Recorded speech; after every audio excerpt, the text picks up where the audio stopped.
সুপ্রিয় শিক্ষার্থীবৃন্দ, আশা করি ভালো আছো। আজ তোমাদের জীববিজ্ঞান প্রথম পত্র উদ্ভিদ বিজ্ঞান নিয়ে আমি হাজির হয়েছি। আমি মোহাম্মদ মাহফুজুর রহমান খান, আমি সহকারী অধ্যাপক উদ্ভিদ বিজ্ঞান। আমি কাজ করি ঢাকা উদ্যান সরকারি মহাবিদ্যালয় মোহাম্মদপুর, ঢাকায়। আমি 24তম BCS সাধারণ শিক্ষার একজন ক্যাডার কর্মী। আমি আবার রিপিট করছি জীববিজ্ঞান প্রথম পত্র একাদশ দ্বাদশ শ্রেণী জীববিজ্ঞান প্রথম পত্র ষষ্ঠ অধ্যায় ব্রায়োফাইটা নিয়ে আমরা আজকে আলোচনা করব। চলো পাঠে যাই। শিক্ষার্থীবৃন্দ, তোমরা চিত্রের ছবিটা হয়তো দেখতে পাচ্ছ। এই ছবি তোমরা কি দেখেছো কোথাও? কেউ বলতে পারবে এই ছবিটার নাম কি বা কি এই ধরনের উদ্ভিদ? হ্যাঁ, তোমরা অনেকেই ঠিকই ধরেছ। এই উদ্ভিদগুলো হলো ব্রায়োফাইটা গ্রুপের রিক্সিয়া উদ্ভিদ। তোমাদের পাঠ্য বইতে এই ধরনের একটা ছবি আছে। এই উদ্ভিদগুলো একসাথে এমনভাবে জন্মায় যে দেখতে অনেকটা গোলাপের পাপড়ির মতো মনে হয়। এই জন্য এদেরকে বলা হয় রোজেট আকৃতির। রোজ থেকে শব্দটা এসেছে, রোজেট আকৃতির, রোজের মতো। এই রোজেট থেকে রোজ আকৃতির, এটা হলো রিক্সিয়া উদ্ভিদ। চলো আমরা আজকে ব্রায়োফাইটা এবং রিক্সিয়া উদ্ভিদ নিয়ে আলোচনা করব।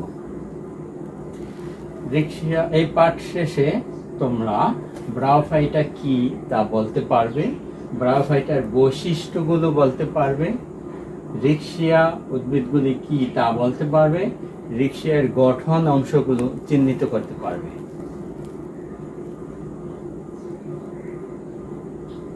ফুলের উপর নির্ভর করে উদ্ভিদকে দুই ভাগে ভাগ করা হয়।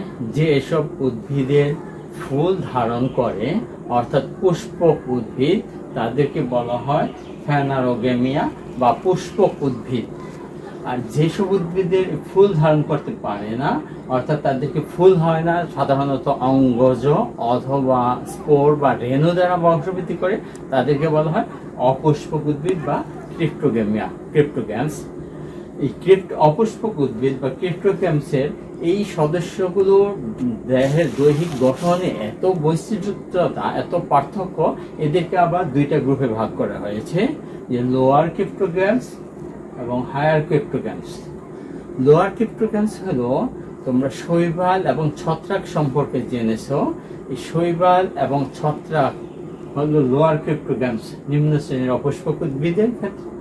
আর হায়ার ক্রিপ্টোগ্যামস হলো লোয়ার ক্রিপ্টোগ্যামস থেকে দৈহিক গঠনে কিছুটা উন্নত, এদেরকে বলা হবে হায়ার ক্রিপ্টোগ্যামস। হায়ার ক্রিপ্টোগ্যামসের অন্তর্গত দুইটা শ্রেণী, ব্রায়োফাইটা এবং টেরিডোফাইটা। এই দুইটা গ্রুপ হায়ার ক্রিপ্টোগ্যামসের আওতায়। চলো আমরা ব্রায়োফাইটা কি সেটা সম্পর্কে জানি। ব্রায়োফাইটা শব্দটা গ্রিক শব্দ, গ্রিক ব্রায়ন এবং ফাইটন। ব্রায়ন অর্থ মশ, ফাইটন হলো উদ্ভিদ, মশ উদ্ভিদ, যেটা থেকে আসছে ব্রায়োফাইটা বা মশ বর্গীয় উদ্ভিদ। দেখো, ব্রায়োফাইটা উদ্ভিদের সংজ্ঞার জন্য কয়েকটা কি ওয়ার্ড আছে আর এখানে একটা হেন্স আছে। তোমরা একটু চিন্তা করে শব্দগুলো বসিয়ে ব্রায়োফাইটার সংজ্ঞাটা সম্পূর্ণ করো। তোমরা একটু চেষ্টা করো।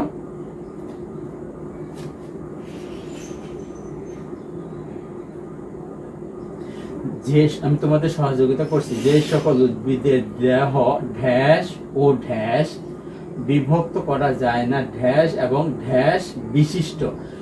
আগে যদি তোমরা চিন্তা করো ড্যাশ বিশিষ্ট, তাহলে এখানে দুই রকমের হতে পারে।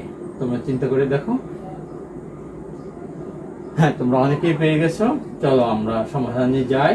যে সকল উদ্ভিদের দেহ মূল, কাণ্ড ও পাতায় বিভক্ত করা যায় না এবং অভাস্কুলার হলো ভাস্কুলার বান্ডেল নেই। ভাস্কুলার বান্ডেলটা কি? ভাস্কুলার বান্ডেল হলো পরিবহন কলাগুচ্ছ। উদ্ভিদের পরিবহনের কাজ করে জাইলেম এবং ফ্লোয়েম। এই জাইলেম এবং ফ্লোয়েম উদ্ভিদের পরিবহন করে বিধায় জাইলেম ফ্লোয়েম এদেরকে পরিবহন কলাগুচ্ছ বলা হয়। অনেক সময় জাইলেম এবং ফ্লোয়েমের মাঝে সাধারণত ক্যাম্বিয়াম থেকেই জাইলেম ফ্লোয়েমের সৃষ্টি হয়। তাহলে পরিবহন কলাগুচ্ছের তিন ধরনের কোষ থাকে। একটা হলো জাইলেম, ফ্লোয়েম, ক্যাম্বিয়াম। আমরা জানি আবার জাইলেমের 4টা উপাদান আছে, tracheid, trachea, xylem fibre, xylem parenchyma. ফ্লোয়েমেরও ঠিক 4টা উপাদান আছে, শিবনল, সঙ্গীকোষ, ফ্লোয়েম ফাইবার, ফ্লোয়েম প্যারেনকেমা। এই উপাদানগুলো রিক্সিয়া বা ব্রায়োফাইটা উদ্ভিদে থাকে না, এই জন্য এদেরকে বলা হয় অভাস্কুলার এবং এদের রাইজয়েড বিশিষ্ট, মূল কাণ্ড পাতায় বিভক্ত করা যায় না, অভাস্কুলার, রাইজয়েড, সেই সব উদ্ভিদ হলো ব্রায়োফাইটা গ্রুপের। রাইজয়েড এদের থাকবেই, এদের মূল থাকে না, মূলের পরিবর্তে থাকে রাইজয়েড। এবার ব্রায়োফাইটার আরো কয়েকটা বৈশিষ্ট্য সম্পর্কে জানছি। ব্রায়োফাইটা হলো থ্যালোফাইটা এবং টেরিডোফাইটার মধ্যবর্তী একটা বিভাগ। থ্যালোফাইটা আমরা পড়েছি, থ্যালোফাইটা হলো শৈবাল এবং ছত্রাক, সেটা হলো থ্যালোফাইটা গ্রুপের। আর টেরিডোফাইটা হলো উন্নত, যেটা টেরিস সহ উন্নত শ্রেণীর, এই মধ্যবর্তী অবস্থানে আছে ব্রায়োফাইটা। ব্রায়োফাইটার প্রায় 24,000 প্রজাতি আছে। মতান্তরে এখানে মতভেদ আছে, অনেকের মতে 24,000, কারো কারো মতে আরো কম। আর এদের অধিকাংশই স্থলজ, অল্প কিছু প্রজাতি আছে যারা জলজ। এদের নিষেকের পানি আবশ্যিক, অর্থাৎ নিষেক প্রক্রিয়ার জন্য পানি অবশ্যই প্রয়োজন হয়। দেশে, আমাদের দেশে বাংলাদেশে 74টা গণের 248টি প্রজাতি পাওয়া যায়। এবার আসি ব্রায়োফাইটার বৈশিষ্ট্য। তোমাদের সিলেবাসে আছে ব্রায়োফাইটার বৈশিষ্ট্য সম্পর্কে জানতে হবে। আমরা ছবির সাথে দেখছি ব্রায়োফাইটা উদ্ভিদগুলো বহুকোষী। বহুকোষী অর্থাৎ একাধিক কোষ দ্বারা এদের কোষদেহ গঠিত। যেহেতু এরা অনেক বড়, এটা আনুবীক্ষণিক নয়, অনেক বড়, এই জন্য এদেরকে বহুকোষী বলা হয়। এটা সাধারণত একটা ফুল দেখা যাচ্ছে, কিন্তু আমরা জানি ব্রায়োফাইটা অপুষ্পক, অর্থাৎ এটা সঠিক নয়, এরা অপুষ্পক উদ্ভিদ। ব্রায়োফাইটার আরেক বৈশিষ্ট্য আছে যে এরা গ্যামেটোফাইট, স্বতন্ত্র ও স্বভোজী। প্রথমে আসি গ্যামেটোফাইট। গ্যামেটোফাইট হলো যেসব উদ্ভিদ কোষের প্রতিটা কোষে এক সেট ক্রোমোজোম থাকে, অর্থাৎ n সংখ্যক ক্রোমোজোম থাকে, অর্থাৎ হ্যাপ্লয়েড হয়, সেই সব উদ্ভিদকে বলা হয় গ্যামেটোফাইট। তাই গ্যামেটোফাইটের বিপরীত কি? গ্যামেটোফাইটের বিপরীত হলো স্পোরোফাইট। যখন কোনো উদ্ভিদের প্রতিটা কোষে 2 সেট, অর্থাৎ জাইগোটের সমান সংখ্যক, অর্থাৎ 2 সেট ক্রোমোজোম থাকে, তখন তাকে বলা হয় স্পোরোফাইট। এই ব্রায়োফাইটের এর মূল দেহ হয় গ্যামেটোফাইট। গ্যামেটোফাইট দশাটাই প্রধান, কারণ এদের স্পোর থেকে উৎপন্ন হয়ে আবার স্পোরোফাইট হওয়ার আগ পর্যন্ত গ্যামেটোফাইট দশা। এই গ্যামেটোফাইট দশাটা দীর্ঘস্থায়ী, আর এরা স্বতন্ত্র, আর এরা স্বাধীন, এরা নিজের খাদ্য নিজেরাই তৈরি করে নিতে পারে। কিছু ব্রায়োফাইটার সদস্য আছে যাদের কাণ্ড এবং পাতা বিভক্ত। এরা এই জন্য 2 রকমের হতে পারে, হয় থ্যালয়েড হবে, অর্থাৎ থ্যালাসের মতো মূল কাণ্ড পাতায় বিভক্ত করা যাবে না, অথবা কাণ্ড এবং পাতার মতো অংশে বিভক্ত। আমি আবার বলছি, কাণ্ড এবং পাতার মতো অংশে বিভক্ত, কিন্তু মূল থাকে না। মূলের পরিবর্তে নিম্নতলে অবশ্যই থাকে রাইজয়েড। যেসব থ্যালাসগুলো আছে, থ্যালাসের নিজেও রাইজয়েড থাকবে, যেটা মাসাই শ্রেণীর মশগুলিরও কাণ্ডের নিচে রাইজয়েড থাকে। এগুলো মূল নয়, এগুলো রাইজয়েড। এদের কাণ্ড 2 রকমের হয়, ভার্টিক্যাল স্টেপ আর হরিজন্টাল, অর্থাৎ ভূমির সাথে সমান্তরাল কিছু কাণ্ড বাড়ে, কিছু উপরের দিকে বাড়ে। তোমরা পুরাতন দেয়ালের গায়ে এই ধরনের মশ উদ্ভিদগুলি দেখে থাকবে।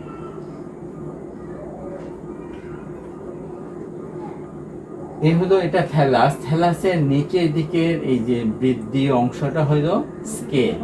স্কেলের বাংলা হলো শল্ক, শল্কপত্র বা শল্ক। এদের যে ভ্রূণ তৈরি হয়, এটা হলো আর্কিগোনিয়াম। আর্কিগোনিয়ামের ভিতরে নিষিকের পরে ভ্রূণ তৈরি হয়। এই ভ্রূণটা হয় সবসময় বহুকোষী, যেটা অন্য উদ্ভিদ থেকে আলাদা। আর এদের পরিবহন কিছু অনুপস্থিত, আমরা আগেও বলেছি। এদের পরিবহন অর্থাৎ জাইলেম, ফ্লোয়েম বা ক্যাম্বিয়াম এগুলো থাকে না।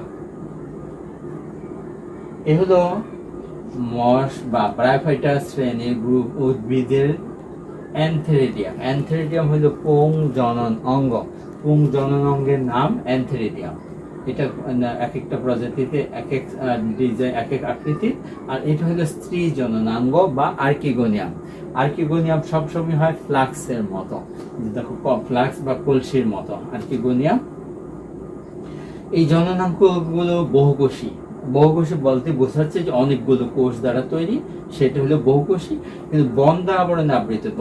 বন্ধা মানে যেসব কোষ থেকে কোনো রেণু তৈরি হয় না, এই জন্য এদেরকে বলা বন্ধা।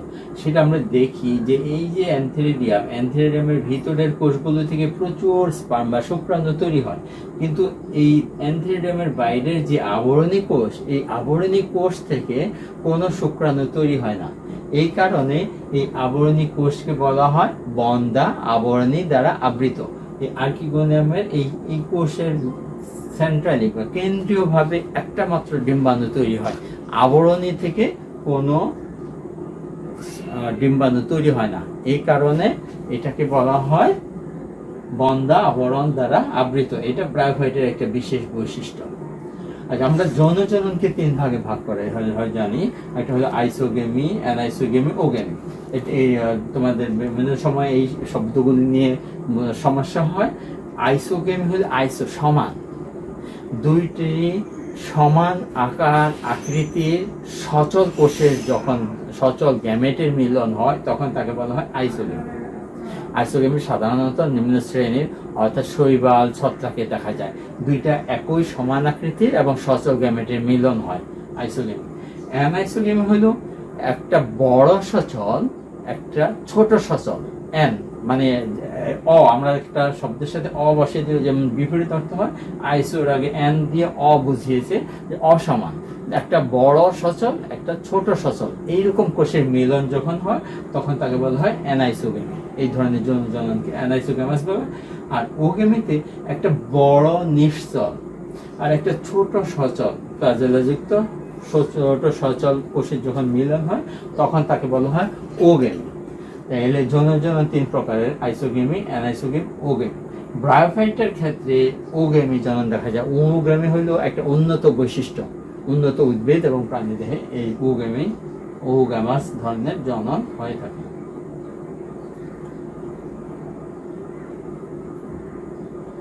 এবার আমরা দেখি স্পার্ম বা শুক্রাণু।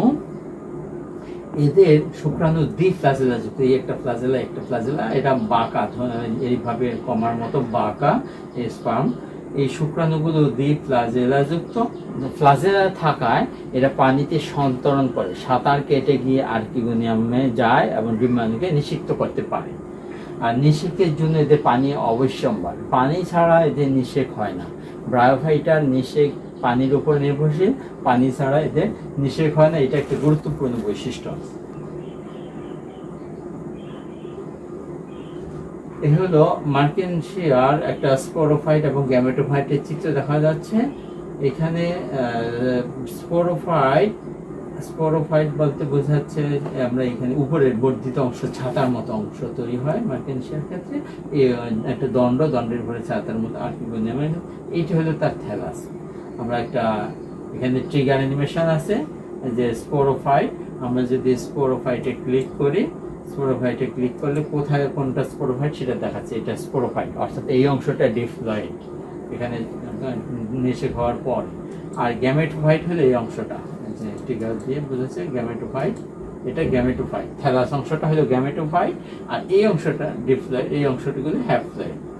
এই গ্যামেটোফাইট, স্পোরোফাইট গ্যামেটোফাইটের উপর নির্ভরশীল। আমরা এর আগে রিক্সার ক্ষেত্রে ছবিতেও দেখেছি যে স্পোরোফাইট অংশটা থ্যালাসের ভিতরেই প্রবিষ্ট। থ্যালাসে সে অবস্থান করছে কোথায়? থ্যালাসে। ঠিকই ধরেছে তো আমরা, সে অবস্থান করছে থ্যালাসে, খাদ্য পাচ্ছে থ্যালাস থেকেই। এই কারণে এখানে বলা হয়েছে স্পোরোফাইট গ্যামেটোফাইটের উপর নির্ভরশীল। এই অংশটা এর থেকে খাদ্য নিচ্ছে, তার উপরেও অবস্থান করছে। এইটা একটা ব্রায়োফাইটের বৈশিষ্ট্য যে স্পোরোফাইট সবসময় গ্যামেটোফাইটের উপর নির্ভরশীল থাকে।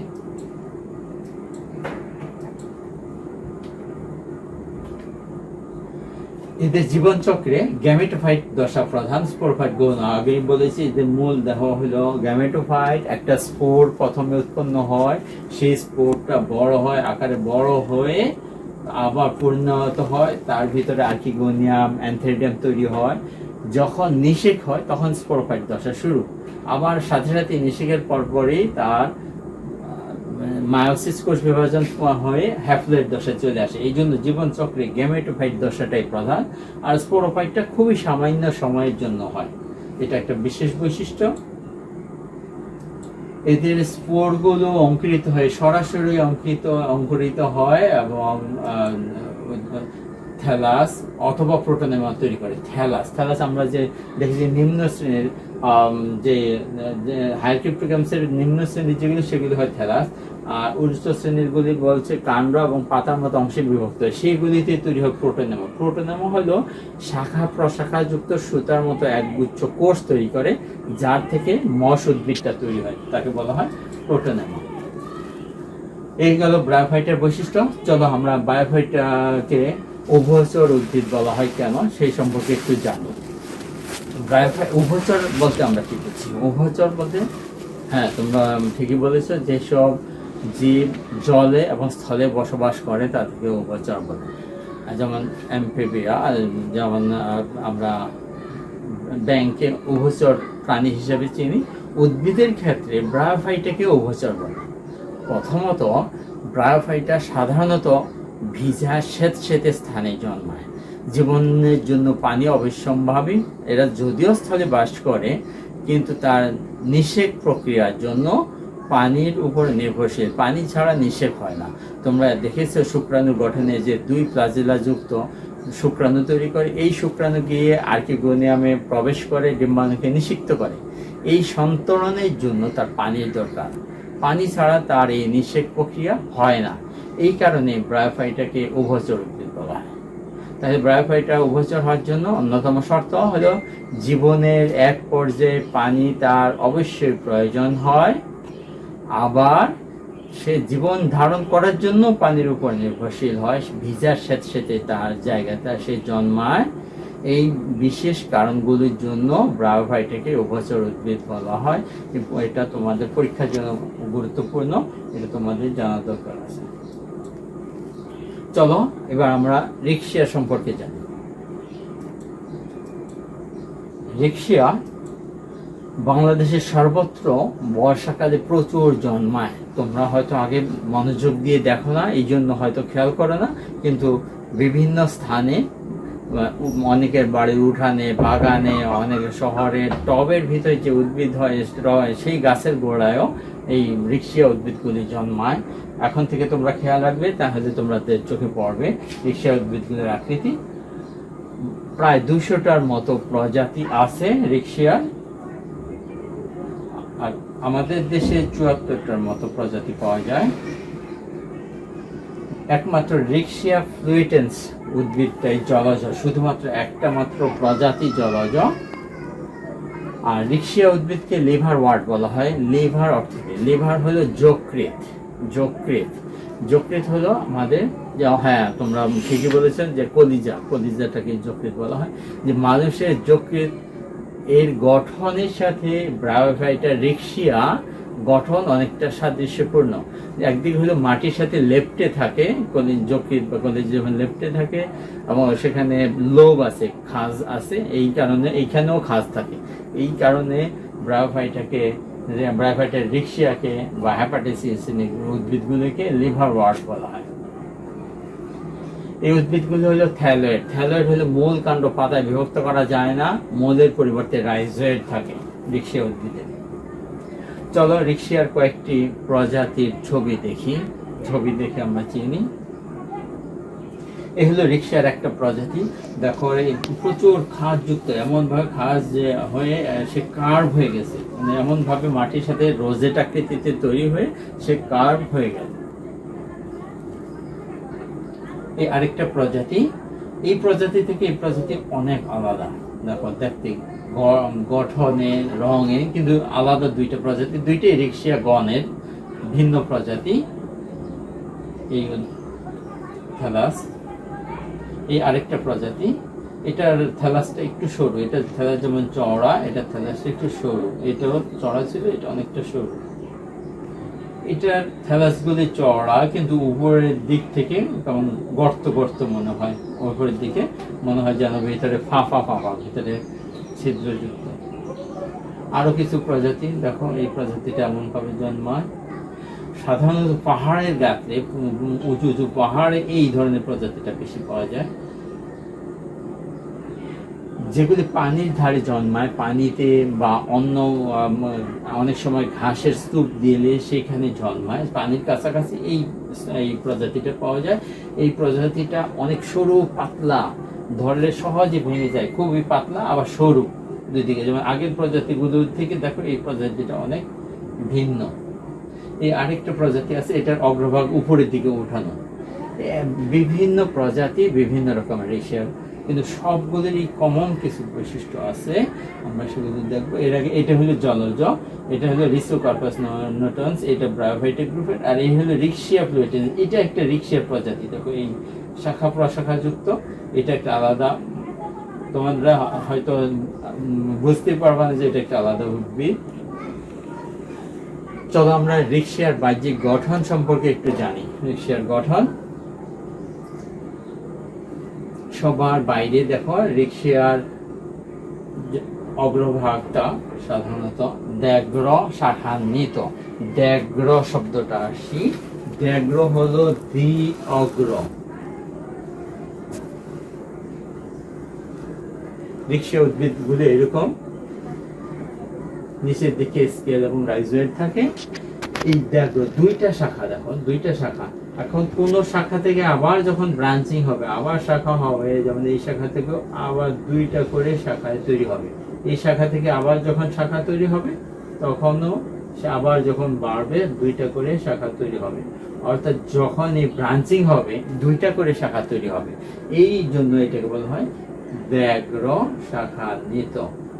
আমরা দেখি উন্নত শ্রেণীর উদ্ভিদে শাখা হলে একটা একটা করে শাখা হয়, আম গাছ জাম গাছ তোমরা দেখে থাকবে একটা একটা করে শাখা হয়। কিন্তু রিক্সিয়ার ক্ষেত্রে ব্যাঘ্র শাখান্বিত, যখনই শাখা হবে দুইটা, একটা করে শাখা হয় না, দুইটা করে শাখান্বিত। এই যে এই একটা শাখা, এই একটা শাখা, এইখানে একটা শাখা, এই একটা শাখা, ব্যাঘ্র শাখান্বিত। প্রতিটা শাখার অগ্রভাগে একটা খাস থাকে, যাকে বলা হয় অগ্রস্থ খাস বা এপিক্যাল নস। অগ্রস্থ খাস থাকে। এই মূল অংশ এটাকে বলা হয় থ্যালাস, এটা হলো তার মূল দেহ থ্যালাস। অগ্রভাগ পৃষ্ঠের দিকে একটা মধ্যস্থ খাস থাকে, মধ্যস্থ খাস থাকে। অভ্যন্তরীণ গঠনে যদি আমরা দেখি, এর আগে আমরা দেখি উপর, এটা হলো পৃষ্ঠতল, পৃষ্ঠতলটা মসৃণ হয়, এদের পৃষ্ঠতলটা মসৃণ, গাঢ় সবুজ বর্ণের। এরা সূর্যের আলোর উপস্থিতিতে নিজের খাদ্য নিজেরা তৈরি করে। কিন্তু এদের অঙ্কীয় তলে যেটা আমরা দেখছি না, এটা এদের যদি উল্টানো হয় তাহলে নিচের দিকে স্কেল এবং রাইজয়েড পাবো। স্কেল হলো বহুকোষী আর রাইজয়েড হলো এককোষী, মসৃণ এবং মসৃণ দুই রকমের। আমরা অন্তর্গঠনে আরো ভালোভাবে দেখবো। অভ্যন্তরীণ গঠন বা অন্তর্গঠন। অন্তর্গঠনে অর্থাৎ থ্যালাসকে যদি আমরা পাতলা প্রস্থচ্ছেদ করি, প্রস্থচ্ছেদ করলে এই থ্যালাস অভ্যন্তরীণ গঠনটা এরকম পাওয়া যায়। এই অভ্যন্তরীণ গঠনকে তিনটা মেইন ভাগে ভাগ করা হয়। একটা হলো আত্তীকরণ অঞ্চল বা ফটোসিনথেটিক রিজন, সঞ্চয়ী অঞ্চল, আর নিচের দিকে থাকে নিম্নতম। আত্তীকরণ সূত্রগুলো, সঞ্চয়ী অঞ্চল আর নিম্নতম, এই তিনটা অঞ্চলে ভাগ করা যায়। এর ভিতরে উপরের দিকে যে আত্তীকরণ অঞ্চল বা ফটোসিনথেটিক অঞ্চল, সেই অঞ্চলের কোষগুলি তোমরা দেখে থাকবে যে এক সারি কোষ দ্বারা তৈরি, এক সারি কোষ পরপর সঞ্চিত হয়ে সুতার মতো অঙ্গ তৈরি করে। এদেরকে বলা হয় ফিলামেন্ট, ফিলামেন্ট বা ফিলামেন্টাস। এই ফিলামেন্টের মতো, অনুসূত্রের মতো এই অঞ্চলের এই ফটোসিনথেটিক ফিলামেন্টগুলো প্রচুর পরিমাণে ক্লোরোফিল থাকে, ফলে এরা সালোক সংশ্লেষণ করে, সূর্যের আলোর উপস্থিতিতে এরা খাদ্য তৈরি করে। যেহেতু এই অঞ্চলটা থাকে উপরে, বাইরে সূর্যের আলোটা সহজেই পায়, খাদ্য তৈরি করে। আমরা জানি খাদ্য তৈরি করার জন্য কি দরকার, ঠিক বলেছ, পানি এবং কার্বন ডাইঅক্সাইড। পানি সে পাচ্ছে এখানে নিচে থেকে, আর কার্বন ডাইঅক্সাইড নেওয়ার জন্য প্রতিটা ফটোসিনথেটিক ফিলামেন্টের ফাঁকে যে বায়ু প্রকোষ্ঠ থাকে, এগুলো হলো বায়ু প্রকোষ্ঠ, সেই বায়ু প্রকোষ্ঠ থেকে সে কার্বন ডাইঅক্সাইড নেয়। সালোক সংশ্লেষণ প্রক্রিয়া কি তৈরি হয়, উপজাত কি তৈরি হয় উদ্ভিদে, ঠিক বলেছ, সেটা অক্সিজেন। এই সালোক সংশ্লেষণ প্রক্রিয়ায় যে অক্সিজেন তৈরি হয় সেই অক্সিজেনগুলো বায়ু প্রকোষ্ঠে আসে, বায়ু ছিদ্রপথে বাইরে বের হয়ে যায়। তাইলে আমরা বলতে পারি যে ফটোসিনথেটিক অঞ্চলে যে ফটোসিনথেটিক ফিলামেন্ট এবং বায়ু প্রকোষ্ঠ নিয়েই ফটোসিনথেটিক অঞ্চল গঠিত, আর এগুলো ঊর্ধ্বমুখে একটা বায়ুরন্ধ্র বা ছিদ্র থাকে যা দিয়ে গ্যাসীয় বিনিময় হয়। আর ফটোসিনথেটিক ফিলামেন্টগুলির অগ্রভাগে এক সারি কোষ থাকে, যে কোষগুলিতে কোনো ক্লোরোফিল থাকে না। এই ক্লোরোফিল না থাকায় তারা সাধারণত কি রঙের হবে? স্বচ্ছ। ঠিক ধরেছ, যেহেতু ক্লোরোফিল থাকে না এর জন্য অসবুজ হয়, এটা অসবুজ। আর নিম্নতলে যে খাদ্য সঞ্চিত থাকে সেই অঞ্চলের কোষগুলো ঘন ভাবে সজ্জিত, ঘন একটার সাথে একটা। এই অঞ্চলে কোনো বায়ু প্রকোষ্ঠ বা বায়ু গহ্বর থাকে না, এটা একটার সাথে আরেকটা লেগে থাকে, এখানে সরকার যেহেতু খাদ্য সঞ্চিত থাকে। আর এইটা হলো নিম্নত্বক। নিম্নত্বকে 3 ধরনের উপাঙ্গ থাকে, এক রকমের হলো বহুকোষী স্কেল এবং মসৃণ রাইজয়েড, অমসৃণ রাইজয়েড, এই 3 রকমের উপাঙ্গ। এর ভিতরে দেখো যে স্কেলগুলো হয় বহির্জনিষ্ণু। বহির্জনিষ্ণু হলো কোষের, এটা যদি অন্তঃত্বক হয়, ত্বক থেকে বাইরের দিকে তৈরি হবে স্কেল। আর রাইজয়েডগুলো অন্তর্জনিষ্ণু, কোষের ভিতর থেকে তাদের উৎপত্তি হবে, কোষের ভিতর থেকে তৈরি হবে রাইজয়েড। রাইজয়েড 2 রকমের হয়, মসৃণ এবং অমসৃণ। আর এদের যে জননাঙ্গ, এই একটা জননাঙ্গ আর্কিগোনিয়ামের ভিতরে, এখানে তাদের ভ্রূণগুলো থাকে সঞ্চয়ী অঞ্চলে, ঊর্ধ্বত্বকের কাছাকাছি। আমি এবার দেখি আত্তীকরণ অঞ্চল, সঞ্চয়ী অঞ্চল এবং নিম্নত্বক, এই 3 ভাগে মেইন ভাগে ভাগ করা হয়। এটা হলো তার জননাঙ্গ, এ হলো বহুকোষী স্কেল, রাইজয়েড, এই উপরের দিকে থাকে বায়ু ছিদ্র, বায়ু প্রকোষ্ঠ আর আত্তীকরণ সূত্র। এই হলো রিক্সিয়া উদ্ভিদের অভ্যন্তরীণ গঠন। রিক্সিয়া ফ্লুইটেন্স, আমরা দেখেছি যে রিক্সিয়া ফ্লুইটেন্সটা পানিতে জন্মায়। যেহেতু পানিতে জন্মায় তার পানি অতটা প্রয়োজন হয় না। আমরা জানি যে জলজ উদ্ভিদের প্যারেনকাইমাগুলো খুব ফাঁপা ফাঁপা ভাবে থাকে, স্পঞ্জি থাকে, এইদেরকে বলা হয় অ্যারেনকাইমা। তোমরা উদাহরণ হিসেবে জানো যে কচুরিপানা চাপ দিলে স্পঞ্জের মতো, অর্থাৎ কোষগুলি ফাঁকা ফাঁকা থেকে তাকে উদ্ভিদকে পাতলা করে যাতে করে সে ভেসে থাকতে পারে। রিক্সিয়া ফ্লুইটেন্সেরও কোষগুলো ফাঁপা ফাঁপা, প্রচুর বায়ু কুঠুরি থাকে, ফলে এরা পানিতে ডুবে যায় না, ফাঁপা ফাঁপা ভাবে থাকে। এই অল্প কিছু কোষের সারি, এই জন্যই এটাই যখন তোমরা বাহ্যিক গঠনে জলজ রিক্সিয়া ফ্লুইটেন্স দেখেছো যে তার গঠন অনেক পাতলা। এবার আসি আমরা রিক্সিয়ার জনন। রিক্সিয়ার সাধারণত অঙ্গজ জনন এবং যৌন জনন, এই 2 প্রক্রিয়ায় এদের বংশবৃদ্ধি হয়। প্রথমে আসি আমরা অঙ্গজ জনন। অঙ্গজ জনন হয় সাধারণত পিছনের অংশ মরে বা পচে গেলে তাদের অঙ্গজ জনন হয়। আমরা যে রিক্সিয়া উদ্ভিদটা দেখেছি, আমরা আবার একটু সেখানে যাচ্ছি। ধরো এই একটা রিক্সিয়া উদ্ভিদ, এই যদি প্রতিকূল পরিবেশে, শুষ্কতায়, যখন পানির অভাবে এই অংশটা মরে পচে গেলে এই পচন যদি এই অংশে চলে আসে, তাহলে এই থ্যালাসের সাথে এই থ্যালাসের কোনো সংযোগ আর রইল না, এই সংযোগ 2টা আলাদা উদ্ভিদ হয়ে গেল। এইভাবে তার বংশের সংখ্যা বৃদ্ধি হতে পারে, বংশবৃদ্ধি হতে পারে। আবার যখন এই অংশ একসময় পচে যাবে, এই 2টা নতুন উদ্ভিদ হিসেবে আত্মপ্রকাশ করবে। এই জন্য পিছনের অংশ মরে বা নষ্ট হয়ে গেলে, পচে গেলে এদের জনন হয়ে থাকে, অঙ্গজ জনন। আরেকটি হলো রাইজয়েডের অগ্রভাগে এদের গেমি উৎপন্ন হয়, পৃষ্ঠ দিকেও গেমি তৈরি হয়। আর থ্যালাসের ভিতরে টিউবার তৈরি হয়। টিউবার আমরা জানি গোলালুকে বলা হয় টিউবার, গোল গোল বা ডিম্বাকৃতির উপাঙ্গ তৈরি হয়, এদেরকে বলা হয় টিউবার, এদের দ্বারা জনন হয়। এবার আসি আমরা রিক্সিয়া উদ্ভিদের যৌন জনন। যৌন জননে আমরা আগেই দেখেছি যে এদের পুং জননাঙ্গকে বলা হয় অ্যান্থেরেডিয়াম। এক বচনে অ্যান্থেরেডিয়াম, বহু বচনে অ্যান্থেরেডিয়া। এদের এই অ্যান্থেরেডিয়ামের থ্যালাসের পৃষ্ঠ দিকে অ্যান্থেরেডিয়া তৈরি হয়। আরেকটা থ্যালাসের আর্কিগোনিয়া তৈরি হয়, স্ত্রী জননাঙ্গের নাম হলো আর্কিগোনিয়াম। অ্যান্থেরেডিয়াম যেহেতু পুং জননাঙ্গ, তাহলে কি তৈরি হবে? ঠিক বলেছ, অ্যান্থেরিয়ামের ভিতরে তৈরি হয় শুক্রাণু, আর আর্কিগোনিয়ামের ভিতরে তৈরি হবে, ঠিক আছে, আর্কিগোনিয়ামের ভিতরে তৈরি হবে ডিম্বাণু। এই শুক্রাণু এবং ডিম্বাণু। এবার দেখি এই মূল থ্যালাস, মূল উদ্ভিদটা ছিল হ্যাপ্লয়েড, অ্যান্থেরিডিয়াম হ্যাপ্লয়েড। তার যে শুক্রাণু তৈরি হলে দ্বিফ্লাজেলাযুক্ত সেটাও হ্যাপ্লয়েড। আবার মূল উদ্ভিদ এখানে হ্যাপ্লয়েড, আর্কিগোনিয়ামও হ্যাপ্লয়েড। এখন যে ডিম্বাণু তৈরি হলে সেটাও হ্যাপ্লয়েড। এই দুইটার মিলনে যে কি তৈরি হবে? জাইগোট। ঠিক আছে, জাইগোট কি হ্যাপ্লয়েড হবে না ডিপ্লয়েড? ঠিক ধরতে পেরেছ, জাইগোটটা ডিপ্লয়েড, টুয়াইস এক, দুই সেট ক্রোমোজোম এখানে মিলিত হলো। এই জাইগোট গঠনের সাথে সাথেই ব্রায়োফাইটা উদ্ভিদের মায়োসিস কোষ বিভাজন হয়। মায়োসিস কোষ বিভাজনের প্রক্রিয়া একটা কোষ থেকে কয়টা কোষ তৈরি হবে? হ্যাঁ, 4টা কোষ তৈরি হয়, আর প্রত্যেকটা কোষই হয় হ্যাপ্লয়েড বা স্পোর টেট্রাড বলে। একই সাথে 4টা স্পোর তৈরি হয়, যাকে বলা হয় স্পোর টেট্রাড। এই জাইগোটটাতে মায়োসিস কোষ বিভাজন হয়ে স্পোর টেট্রাড এবং স্পোর তৈরি করে। এই সামান্য অংশটা তার স্পোরোফাইট দশা বা ডিপ্লয়েড দশা। দেখো, ম্যাক্সিমাম অংশ তার গ্যামেটোফাইটিক দশা, শুধুমাত্র সামান্য অংশ তার স্পোরোফাইট দশা। এখন যখন স্পোর পরিণত হয়, দেখো থ্যালাসের ভিতরেই স্পোরগুলো আছে। এদের কোনো বিস্ফোরণের, এই স্পোর বিস্ফোরণের সিস্টেম নাই। আমরা দেখি যে অন্যান্য উন্নত শ্রেণীর উদ্ভিদে স্পোর ম্যাচিউর হলে বিস্ফোরণ হয় বাতাসের সাহায্যে বা নিজেদের বিভিন্ন রকমের স্পোরকে দূরে সরিয়ে দেয়, কিন্তু রিক্সিয়ার থ্যালাসের স্পোর বাইরে বের করার কোনো পদ্ধতি তাদের নাই। তাহলে কিভাবে স্পোর বের হবে? যখনই মনে করো এই থ্যালাসের এখানে একটা তার ক্যাপসুল এবং এখানে স্পোর তৈরি আছে, অনেক সময় 2 বছর পর্যন্ত এই থ্যালাসের ভিতরে সুপ্ত অবস্থায় থাকে।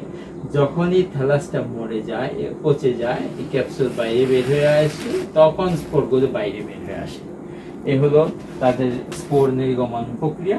এই স্পোরগুলো অনুকূল পরিবেশ যখন পায় তখন অঙ্কুরিত হয়, কিন্তু প্রতিকূল পরিবেশে এরা টিকে থাকে। যেমন দেখো, স্পোরগুলো প্রাচীর পুরো আবরণ দ্বারা আবৃত, ক্যাপসুল পুরো প্রাচীর দ্বারা আবৃত, ফলে শৈত্য বা শুষ্কতা বা ঠান্ডা এইসব বা গরম, এই শুষ্ক পরিবেশ এরা টিকতে পারে, এদের কোনো সমস্যা হয় না।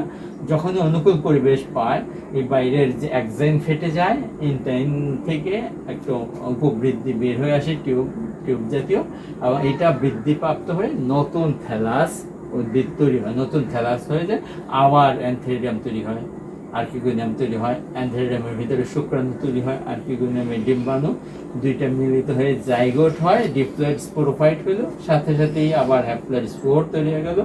এই স্পোর 2 বছর পরে অঙ্গ পরিণত, আবার তারও কম সময়ে, অনেক সময় যদি থ্যালাস 1 বছরেই মরে যায়, ওই অংশ পচে যায়, তাহলে স্পোর অঙ্কুরিত হয়ে আবার নতুন থ্যালাস গঠন করে। এইভাবে তাদের যৌন জনন প্রক্রিয়া চলে। এবার দেখো, কোনো উদ্ভিদের জীবনচক্রে যদি গ্যামেটোফাইটিক দশা এবং স্পোরোফাইটিক দশা পর্যায়ক্রমে আসে, যে একটা পর্যায়ে স্পোরোফাইটিক, এভাবে পর্যায়ক্রমে আসে, তখন ওই জীবের জীবনচক্রকে বলা হয় যৌনক্রম বা অল্টারনেশন অফ জেনারেশন। রিক্সিয়া উদ্ভিদের দেখো, মূল দেহ gametophyte, antheridium gametophyte, archegonium gametophyte, শুক্রাণুটা গ্যামেটোফাইট, ডিম্বাণু গ্যামেটোফাইট, এক পর্যায়ে এসে তার জাইগোট তৈরি হলে তো সেখানে স্পোরোফাইট, তাহলে ডিপ্লয়েড দশা একটা পর্যায়ে আসলে আবার মায়োসিস প্রক্রিয়া haploid, haploid, haploid, haploid, haploid, আবার ডিপ্লয়েড। এই যে হ্যাপ্লয়েড এবং ডিপ্লয়েড দশা আবর্তিত হওয়াটাকে বলা হয় যৌনক্রম বা অল্টারনেশন অফ জেনারেশন। এবার আসি আমরা রিক্সিয়ার কিছু শনাক্তকারী বৈশিষ্ট্য জেনে নিই। রিক্সিয়ার দেহ গ্যামেটোফাইটিক এবং থ্যালয়েড। আমরা আবার রিপিট করছি, গ্যামেটোফাইটিক হলো যখন কোনো জীবের দেহে এক সেট অর্থাৎ গ্যামেটের সমান সংখ্যক ক্রোমোজোম থাকে, তখন তাকে বলা হয় গ্যামেটোফাইটিক। গ্যামেটোফাইট, যে রিক্সিয়ার মূল দেহটা হলো গ্যামেটোফাইট, এক সেট ক্রোমোজোম থাকে। আর থ্যালয়েড বলতে বোঝাচ্ছে যখন কোনো উদ্ভিদের দেহকে মূল কাণ্ড পাতায় বিভক্ত করা না যায়, মূল কাণ্ড পাতায় বিভক্ত করা যায় না, তখন তাকে বলা হয় থ্যালয়েড। তাই আমাদের প্রথম বৈশিষ্ট্য পেলাম দেহ গ্যামেটোফাইটিক এবং থ্যালয়েড। নেক্সট বৈশিষ্ট্য, থ্যালাস সবুজ, শায়িত, চ্যাপ্টা, বিষমপৃষ্ঠ। সবুজ বলতে বোঝাচ্ছে যেহেতু এই উদ্ভিদে ক্লোরোফিল আছে, এই জন্য এটা সবুজ হচ্ছে। শায়িত, এরা মাটির সাথে শায়িতভাবে জন্মায়, চ্যাপ্টা এবং বিষম পৃষ্ঠ। গঠনে আমরা দেখেছি রিক্সিয়ার ঊর্ধ্বতল মসৃণ এবং গাঢ় সবুজ বর্ণের, উপরের দিকে এক স্তর কোষ আছে। কিন্তু অঙ্কীয় তলে আমরা দেখেছি যে স্কেল থাকে, আর ঠিক ধরেছ, স্কেল আর রাইজোয়েড থাকে। এই জন্য নিম্ন ত্বকটা অমসৃণ। এই স্কেল এবং রাইজোয়েড থ্যালাসকে অর্থাৎ রিক্সিয়া উদ্ভিদকে মাটির সাথে আঁকড়ে ধরে রাখে এবং পানি সংগ্রহ করে, তারা খাদ্য সংগ্রহ করে। থ্যালাস দ্যাগ্র শাখা বিশিষ্ট অগ্রস্থ খাদযুক্ত, এটা আমরা পেয়েছি যখনই বলেছি যে যখনই শাখা নিতে হবে দুইটা শাখা হবে। এটা হলো দ্যাগ্র শাখা, আর প্রতিটা শাখার অগ্রভাগে একটা খাজ আছে যাকে বলা হয় এপিক্যাল নস। সাধারণত এই অগ্রভাগে যে অগ্রস্থ খাজ আছে, এই এপিক্যাল নসের এই অগ্রস্থ কোষ, এই একটা কোষের বিভাজনের ফলে এই থ্যালাসটা বৃদ্ধি পায়। এই একটা কোষ বিভাজিত হয়ে চারিদিকে কোষ বাড়ে, এই কারণে এই অংশটা অগ্রস্থ কোষ থাকে, এই অংশের খাজ থাকে। এককোষী মসৃণ এবং অমসৃণ রাইজোয়েড থাকে, বহুকোষী স্কেল থাকে। অর্থাৎ এদের আমরা জানি রাইজোয়েড দুই প্রকারের, মসৃণ এবং অমসৃণ বা টিউবারকুলের, আর বহুকোষী স্কেল থাকে থ্যালাসের নিম্নতলে আমরা দেখেছি। আর একটি বৈশিষ্ট্য হলো স্পোরোফাইট সরল, যা গ্যামেটোফাইটের উপর নির্ভরশীল। মনে আছে স্পোরোফাইট অংশটা কোনটা? হ্যাঁ, ঠিকই বলেছ। যখনই নিষিক্ত হবে জাইগোট, সেই অংশটাই হলো স্পোরোফাইট। এই স্পোরোফাইটটা কার উপর নির্ভরশীল? ঠিক বলেছ, গ্যামেটোফাইটের উপর নির্ভরশীল। কিসের জন্য নির্ভরশীল সে? খাদ্যের জন্য এবং অবস্থানের জন্য। তার বাসস্থান, অর্থাৎ অবস্থান এবং খাদ্য, এই দুইটার জন্য গ্যামেটোফাইটের উপর নির্ভরশীল হয়। রিক্সিয়া উদ্ভিদগুলো ফটোসিনথেটিক অঞ্চল এবং সঞ্চয় অঞ্চলে বিভক্ত। এটা দেখেছো, ফটোসিনথেটিক অঞ্চল বা আত্তীকরণ অঞ্চল যেটা খাদ্য তৈরি করে, আর নিম্ন দিকে সঞ্চয় অঞ্চল থাকে যা খাদ্য যেখানে সঞ্চিত থাকে। আমরা জানি কৃষকরা যখন খাদ্য ফলায়, খাদ্য বাসায় গুদামজাত করে, তখন সাধারণত ঘরের পিছনের দিকে যে গোলাঘর থাকে সেই গোলাঘরে রাখে। ঊর্ধ্ব থেকে ত্বকে খাদ্য তৈরি হয়, নিম্ন ত্বকের দিকে খাদ্য জমা করে রাখে। আর্কিগোনিয়াম দেখতে ফ্লাক্সের মতো এবং অ্যান্থেরিডিয়াম দেখতে নাশপাতি, গোলাকৃতি বা ডিম্বাকার হতে পারে। আমরা রিক্সিয়ার বৈশিষ্ট্য সম্পর্কে জানলাম। এবার তোমাদের আবার আমরা রিপিট করে দিয়েছি মূল্যায়নের আগে কি কি শিখেছি আমার সাথে মনে করো। আমরা প্রথমে ব্রায়োফাইটা কি সেটা জেনেছি, ব্রায়োফাইটার বৈশিষ্ট্য জেনেছি, ব্রায়োফাইটা গ্রুপের একটা উদ্ভিদ, রিক্সিয়া গণ সম্পর্কে জেনেছি, রিক্সিয়ার দৈহিক গঠন জেনেছি, রিক্সিয়ার শনাক্তকারী বৈশিষ্ট্য জেনেছি। এবার আমরা কিছু ছোট ছোট প্রশ্নের উত্তরের মাধ্যমে মূল্যায়ন করব। যেমন ব্রায়োফাইটা কি? আশা করি সবাই পেরেছ। ব্রায়োফাইটা হলো মশবর্গীয় উদ্ভিদ, যে উদ্ভিদের দেহকে মূল, কাণ্ড, পাতায় বিভক্ত করা যায় না, অভাস্কুলার, মূলের পরিবর্তে রাইজোয়েড থাকে, তাদেরকে বলা হয় ব্রায়োফাইটা। ব্রায়োফাইটা উদ্ভিদ সাধারণত থ্যালয়েড হয়, আর কিছু কিছু উদ্ভিদ কাণ্ড এবং পাতার মতো অংশে বিভক্ত, কিন্তু মূল থাকবে না, মূলের পরিবর্তে থাকে রাইজোয়েড। লিভার ওয়ার্ট কি? হ্যাঁ, আশা করি পেরেছ। লিভার হলো যকৃৎ, আর ওয়ার্ট এখানে আমাদের যে মানুষের লিভার বা যকৃৎ বা কলিজা আমরা যেটা বলছি, সেটার সাথে ব্রায়োফাইটা উদ্ভিদগুলির মিল আছে। দেখতে অনেকটা সেই খাদযুক্ত এবং মাটির সাথে লেপ্টে থাকে, এই জন্য এদেরকে লিভার ওয়ার্ট বলা হয়। রাইজোয়েড কত প্রকার কি কি এটা তোমরা জানো। রাইজোয়েড দুই প্রকারের, মসৃণ এবং অমসৃণ। স্কেল কোথায় থাকে? সবাই পেরেছ। স্কেল থাকে নিম্ন ত্বকে, বহির্জনিষ্ঠভাবে বহুকোষী স্কেল তৈরি হয়, যার বাংলা নাম স্বল্পপত্র। স্বল্প। রিক্সিয়ার অঙ্গজ জনন কি দ্বারা হয়? থ্যাংক ইউ, তোমরা পেরেছ। রিক্সিয়ার অঙ্গজ জনন থ্যালাস পচে গেলে হয়, গিমা তৈরি হয়, টিউবার তৈরি হয়। তোমাদের একটা বাড়ির কাজ থাকবে, যে ব্রায়োফাইটার আদি যে সকল বৈশিষ্ট্য খুঁজে পাওয়া তার তালিকা তৈরি করে কলেজ খুললে তোমাদের শ্রেণী শিক্ষককে দেখাবে। এখন আসে আদি। ব্রায়োফাইটার আদি গ্রুপ কোনটা? হ্যালোফাইটা। Thank you. হ্যালোফাইটা হইল শৈবাল এবং ছত্রাক। শৈবাল এবং ছত্রাকের সাথে ব্রায়োফাইটার যে বৈশিষ্ট্যগুলো মিল খুঁজে পাওয়া যায় সেগুলো হলো আদি বৈশিষ্ট্য। আর যদি ব্রায়োফাইটার কোনো বৈশিষ্ট্য টেরিডোফাইটার বৈশিষ্ট্যের সাথে মিলে যায় সেটা হলো ব্রায়োফাইটার উন্নত বৈশিষ্ট্য। তো তোমরা ব্রায়োফাইটার আদি বৈশিষ্ট্যগুলো খুঁজে বের করবে, তালিকা করবে এবং কলেজ খোলার পর তোমাদের জীববিজ্ঞানের শ্রেণী শিক্ষকের কাছে দেখিয়ে নেবে, যাচাই করে নেবে। সাথে থাকার জন্য ধন্যবাদ। আশা করি পরবর্তীতে আমরা নতুন কোনো অধ্যায় নিয়ে আলোচনা করব। এই অধ্যায়টা তোমাদের কাজে লাগলে আমরা ধন্য। সবাই ভালো থেকো, সুস্থ থেকো। আল্লাহ হাফেজ।